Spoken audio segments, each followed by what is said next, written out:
रविवार को उत्तराखंड के चमोली जिले में व्यापक आपदा आई। समझते हैं इस आपदा को। तो बात करें तो बीते रविवार यानी 7 फरवरी को उत्तराखंड के चमोली जिले में रेणी नामक गांव में स्थित ऋषिगंगा पावर प्रोजेक्ट ध्वस्त हो गया। इसका ध्वस्त होने का कारण ग्लेशियर के टूट या फट जाने से ऋषिगंगा नदी में पानी के बहाव में वृद्धि होने से लगाया जा रहा है। तो अगर बात करें ये सब घटना की तो उत्तराखंड के चमोली जिले में नंदा देवी नेशनल पार्क है। उस नेशनल पार्क के साथ ही एक नदी बहती है जिसे ऋषिगंगा नदी कहा जाता है। यह ऋषिगंगा नदी और आगे जाकर धौलीगंगा नदी में मिलती है और जहाँ ये मिलती हैं ऋषिगंगा नदी और धौलीगंगा नदी वहीं पर स्थित था ऋषिगंगा पावर प्लांट और ये दोनों मिलकर आगे धौलीगंगा नदी बनती हैं और धौलीगंगा आगे जाकर अलकनंदा नदी में जाकर मिलती है। इस तरह से ये पानी आगे जाता है। और अगर बात करें इस ऋषिगंगा पावर प्रोजेक्ट की तो ये ऋषिगंगा पावर प्रोजेक्ट उत्तराखंड के चमोली जिले में बिजली उत्पादन के लिए करीब 10 साल से अधिक से काम कर रहा था। अगर बात करें तो यह निजी क्षेत्र की परियोजना है। इस प्रोजेक्ट का काफ़ी विरोध भी हुआ था और पर्यावरण के लिए काम करने वाले लोगों ने इसे बंद कराने के लिए कोर्ट का दरवाज़ा भी खटखटाया था। हालांकि प्रोजेक्ट बंद नहीं हुआ और ऋषिगंगा नदी पर उत्तराखंड जल विद्युत निगम यानी UJVN के साथ प्राइवेट कंपनी के भी कई पावर प्रोजेक्ट बन रहे हैं। अगर बात करें इस ऋषिगंगा पावर प्रोजेक्ट की तो यह 63,520 मेगावाट बिजली बनाने का लक्ष्य है। दावा किया गया था कि जब यह प्रोजेक्ट अपनी पूरी क्षमता का काम करेगा तो इससे बनने वाली बिजली को दिल्ली, हरियाणा, उत्तर प्रदेश समेत उत्तर भारत के कई राज्यों में इस बिजली का विस्तार किया जाएगा।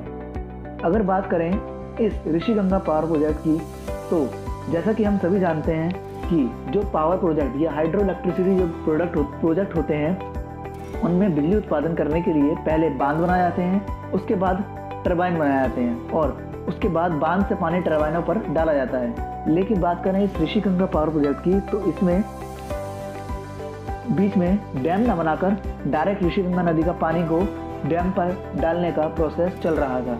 ये काम जनवरी 2020 से चल रहा था, लेकिन ये आपदा अभी आई। चलते हैं आगे की तरफ।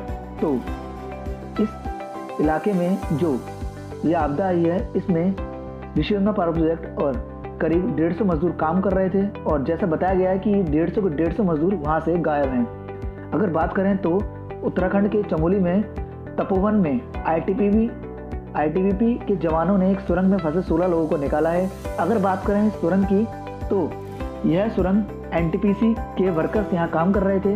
अगर बात करूँ तो जहाँ पर ऋषिगंगा पावर प्रोजेक्ट है जस्ट उसके डाउनवर्ड ही NTPC का एक प्लांट है, उसको भी काफ़ी क्षति या नुकसान हुआ है इस आपदा की वजह से। अगर बात करें तो सामान्य तौर पर जैसे मैंने आपको बताया कि पावर प्रोजेक्ट में पहले नदी के पानी को रोका जाता है, इसके बाद उसे टरबाइन पर गिराकर पानी से बिजली बनाई जाती है। ऋषिगंगा प्रोजेक्ट में ऐसा नहीं था, बल्कि पानी के प्रवाह को रोके बिना उसका ही इस्तेमाल करके टरबाइन से बिजली बनाने का काम किया जा रहा था। 2005 में ऋषिगंगा नदी पर पावर प्रोजेक्ट स्थापित किया गया था। अगर बात करें तो यह जो प्रोजेक्ट है जैसा मैंने आपको मैप में दिखाया है, ये मैप देख पा रहे हैं आप अच्छे से। यह जोशीमठ जो दिख रहा है आपको, ये आपको दिख रहा होगा, ये रेणी गांव है और रेणी गांव से ये आगे जोशीमठ की तरफ जा रहा है और जोशीमठ की तरफ जा रहा है ये, तो जोशीमठ से आगे कर्णप्रयाग और कर्णप्रयाग से ये रुद्रप्रयाग की तरफ जाता है। इस तरह से ये आगे की तरफ जा रहा है और जो आपदा आई है ये रेणी नामक इलाके में आई है। तो यहाँ पर ग्लेशियर फट गया है और इस ग्लेशियर के फट जाने से नदी के बहाव में वृद्धि हो गई है। अगर बात करें चमोली जिले की तो चमोली जिले में ऑलरेडी 5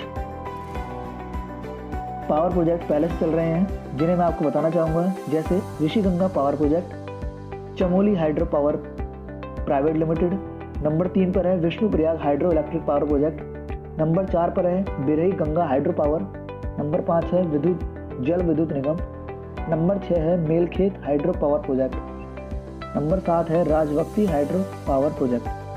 तो ये 7 पावर प्रोजेक्ट पहले से ही उत्तराखंड के चमोली जिले में कार्यरत हैं। तो ये था उत्तराखंड में जो ग्लेशियर के फटने से आपदा आई है उसका एक कंक्लूजन। तो उम्मीद करता हूँ आपको बेहतर लगा।